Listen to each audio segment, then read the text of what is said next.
We're continuing to divide with two-digit divisors. In this lesson, I'm going to give you a second strategy when dividing with a number that we would normally round up. Now, before I do that, I want to give everybody a reminder that before you even think about estimating, it's a really good idea to see where you're going to begin your quotients. 6 is not enough to make groups of 26. 64 is. By marking your places, you're helping yourself in a couple ways. First, you know you're going to need 3 digits in your answer. Second, it means you're going through the process 3 times. That means down here, you should subtract 3 times. If you don't see 3 subtraction problems, you haven't finished the whole math problem. All right, now let me show you this other way that many students have found easier for them to use when they're dividing with these 2 digits. For many students, estimating with rounding was very challenging for them. The concept was a little too abstract. So the other option I gave students is to take your divisor and go ahead and give yourself some options. I told students to use 9, 6, and 3 because your options are 1 through 9 or 0 through 9. So by using 9, 6, and 3, you're spreading out your choices across the possible options. So you would start your problem by go ahead and just multiply your divisor times each of those. That's how you would begin.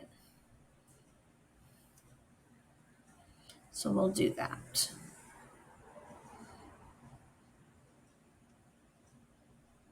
Oops.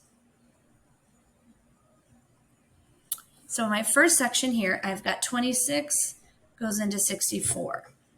Times 3 is clearly too big. That means that my answer has to be 0, 1, or 2.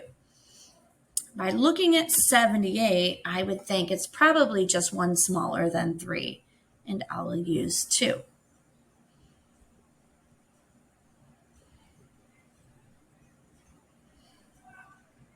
Now I have 124. This looks too small. This looks too big.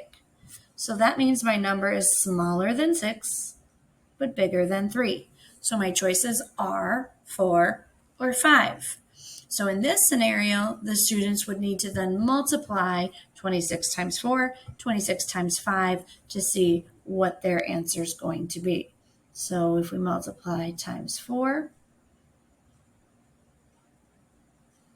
104, I can see that's the closest I can get.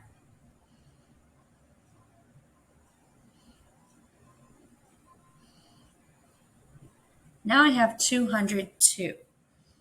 When I look up here, 234 is too big. Let me try 26 times 8.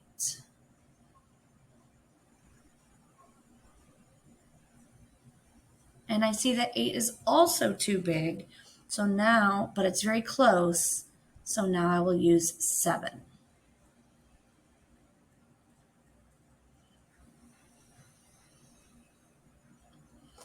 This strategy seems to work for most students. It does require a little bit of extra work because sometimes you're making multiplication problems that you won't even use in solving it.